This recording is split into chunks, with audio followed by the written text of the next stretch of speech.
Hola, amigos y amigas, ¿cómo están? El día de hoy les hablaremos de un pasaje de la historia que todos sabemos que sucedió, que fue que en la Segunda Guerra Mundial México entrara a la guerra. Pero, ¿cuáles fueron las causas que hizo que pasara esto? Bueno, te invito a que me acompañes, así que ¡comenzamos!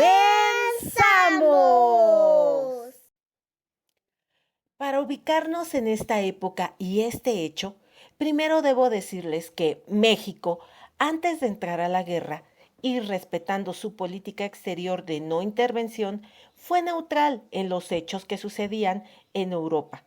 Pero no quiere decir que mostrara su desaprobación en varias ocasiones. Al contrario, las manifestó todas las veces que pudo. México se sumó a los bloqueos económicos de la Liga de las Naciones contra el reino italiano, por ejemplo, por la invasión y anexión del reino de Etiopía. Unos años más tarde, el 19 de marzo de 1938, México protestó ante la Sociedad de las Naciones el atropello a la soberanía austríaca tras la anexión de Austria a Alemania nazi. Sin embargo, el Reino Unido, Francia y Estados Unidos mantuvieron silencio. A pesar de la tensión contra el expansionismo fascista, las relaciones diplomáticas de México con las naciones democráticas tampoco eran envidiables, ¿eh? Desde la expropiación petrolera, el 18 de marzo de 1938, el Reino Unido rompió relaciones con México y Estados Unidos mantenía un bloqueo comercial contra México.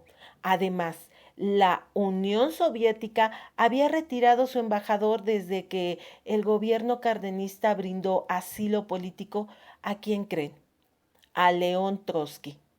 Las relaciones con el Reino Unido y la Unión Soviética no se restablecieron hasta 1942. La situación en México estaba muy difícil en 1940. La clase alta de México representaba tan solo el 1.05%, la clase media el 15.87% y la clase baja el 83.08%. La izquierda mexicana con la derecha mexicana constantemente estaban peleando.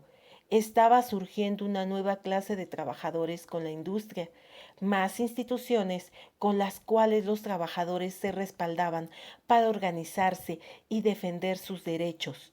Y luego la Segunda Guerra Mundial vino y se tuvo que reunir a las organizaciones gremiales, a los campesinos y también a las clases sociales, como también a la derecha política y conservadores, como a la izquierda mexicana. Los enfrentamientos entre izquierda y derecha siempre era una constante que causaba conflictos violentos. Sin embargo, se pudo lograr una relativa estabilidad social ante la guerra. Se pudo llegar a una tregua, que todos estuvieron de acuerdo. Hasta Estados Unidos aceptó esta estabilidad y las fricciones que pudieron quedar por lo de la expropiación petrolera tuvo que quedar atrás y se inclinaron definitivamente hacia la política del buen vecino. Cárdenas, ante la situación de la guerra, mandaba sus protestas de los hechos, pero en la sucesión presidencial, Manuel Ávila Camacho, pues esa neutralidad se mostraba menos firme. Tras las invasiones de Grecia y Yugoslavia, el nuevo presidente declaró: una vez más, los ejércitos alemanes han invadido por la fuerza el territorio de un país neutral. Para quienes siguen pensando que la neutralidad es garantía de paz y de salvación, el caso de estas dos naciones, pequeñas por su territorio pero grandes por su sentido de la dignidad y por su generoso amor a la independencia, debe servir de ejemplo y también de estímulo. Al incautar México barcos de los países del eje, Italia, Alemania y Japón, que se encontraban en aguas nacionales, no crean que porque sí, y que ponían en riesgo la soberanía nacional. Alemania comenzó a mostrar cierta hostilidad hacia las embarcaciones mexicanas, que culminó con el hundimiento de los barcos Potrero del Llano y Faja de Oro. Ante estos acontecimientos y después de realizar un balance de la situación y de evocar la actitud pacífica que caracterizaba a México, el presidente Manuel Ávila Camacho solicitó al Congreso de la Unión la declaración de estado de guerra, aumentando y argumentando que el hundimiento de las embarcaciones mexicanas, así como la clara actitud antifascista que nuestro país mantenía y las protestas realizadas ante los abusos e invasiones y agresiones llevadas a cabo por los países del eje, obligaban a México a tomar esta resolución. Como consecuencia de ello, el 28 de mayo de 1942, la Cámara de Diputados aprobó por unanimidad el decreto, mediante el cual se estableció que desde el día 22 de mayo de 1942, los Estados Unidos mexicanos se encontraban en estado de guerra.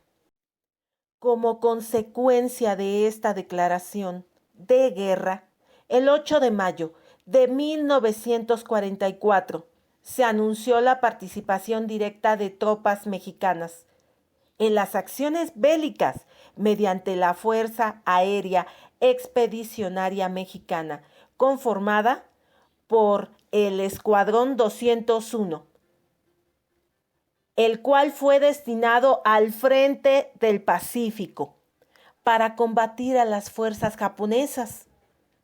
Con la brillante participación del Escuadrón 201 en Formosa y Filipinas, se escribió una página más en la historia de la defensa de nuestra soberanía en contra de las naciones que pretendían mancillar el honor de nuestra patria.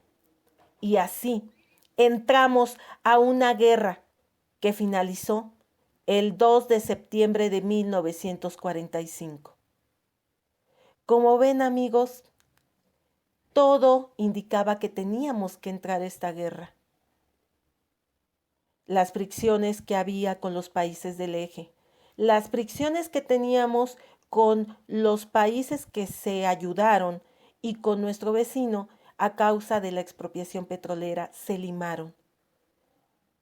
Y así, pues así se marcó otro hecho y otra etapa en nuestro México a través de su historia. Y bueno, amigos, por el momento es todo y nos vemos en la próxima. Hemos visto que muchos de los que nos ven, sí, tú, son nuevos en el canal. Si es así, te pedimos que si te gustó, te suscribas y nos regales un me gusta. Nos ayuda mucho. Bueno, amigos, yo soy Angie G y hasta la próxima. ¡Chao! Suscríbete.